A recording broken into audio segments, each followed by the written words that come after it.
Je me rappelle que j'avais un prof d'histoire qui avait dit que si tu étais ingénieur, tu gagnais bien ta vie. Parce que je pensais que j'allais être ingénieur. Mais ma vie n'a pas du tout été en phase avec ce projet. T'es né où et quand? À Aubervilliers, le 23 avril 79. C'est quoi tes origines? Nigeria, Cameroun. Ils faisaient quoi tes parents? Ma mère, très jeune, elle s'occupait de nous. Après, mon père, lui, il était marin. Il travaillait en Afrique. Après, il y a eu la dévaluation du franc CFA. Il a dû travailler encore plus dur. Et donc, ma mère aussi s'est mise à travailler. Tu regardais quoi comme dessin animé? J'aimais bien Dragon Ball Z. Freezer, c'est mon méchant préféré. Olivier Tom, Jeanne et Serge, Princesse Sarah, Les Chevaliers du Zodiaque. Tes parents écoutaient quoi comme musique? On pouvait entendre du franco, c'est de la musique zaïroise. Je pouvais entendre du Bendeka, la cassette X de Youssou N'Dour. Je pouvais entendre du Miles Davis, du John Coltrane, du James Brown. Voilà, c'est dans ça que j'ai grandi un peu. Le premier CD que tu as acheté?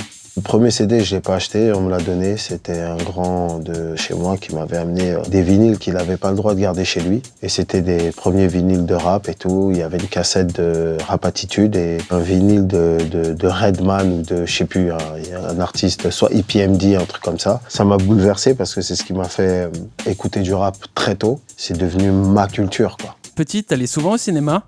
Le cinéma, c'est quelque chose que je fais très régulièrement. Je suis très cinéphile. Je pense que le premier film que j'ai été voir au cinéma, j'étais très petit, je crois que c'était Terminator 2. Quand j'étais adolescent et qu'on pouvait aller au cinéma, il y avait 4 films qui m'avaient marqué. Il y avait Menace to Society, Sleepers, Hit et Terminator 2. T'étais quel genre d'élève?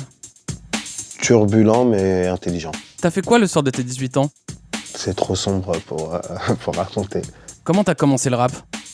J'avais regardé un concert de I.Am à l'époque où ils avaient sorti l'album L'école du micro d'argent. Ils avaient fait un concert privé sur Canal+. Et je me suis dit, ah ouais, en vrai, il faut rapper, il faut que je dise tout ce que je vis et tout ce que j'ai eu sur le cœur. Et c'est comme ça que j'ai commencé à me rapprocher de l'écriture. Comment s'appelait ton premier groupe? On avait un groupe au quartier, on était plein, mais je me rappelle plus du nom. Mais les deux qui sont restés de ce groupe-là, c'est moi et MacGregor et on s'appelait Tandem. C'était quoi ton premier morceau? Le premier EP Tandem qui était sorti à tout début de notre carrière, notre premier mini-album. Le plus ancien des titres, c'est un solo de moi qui s'appelait Imagine. Et c'était un morceau qui racontait pas mal de choses sur ce que je disais Imagine, mais alors que je disais ce qui s'était vraiment passé. C'était un gros cours d'histoire sur tout ce que l'humanité a pu traverser. J'avais 19 ans. Les gens pensaient qu'on en avait 30 à cette époque. Ta collaboration préférée? Il y a 3-4 featuring vraiment que j'ai senti que c'était encore une vague qui était en train de se terminer, une autre qui était en train de commencer. On va dire que je vous ai parlé de Sport de Sang, qui était un featuring clé avec Bustaflex et Dadou. Après, il y a eu des featuring que j'ai pu faire dans les années 2000 avec Booba, qui était pas mal.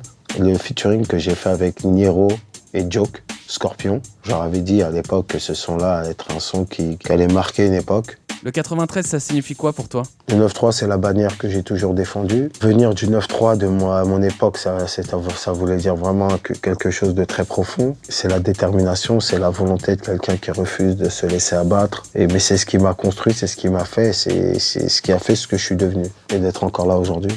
Comment tu définirais ton rap?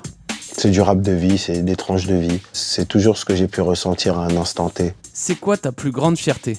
De n'avoir jamais lâché l'affaire et d'avoir été au bout de mes convictions et d'avoir réalisé une partie de ce que je voulais réaliser. Tu faisais quoi avant l'interview?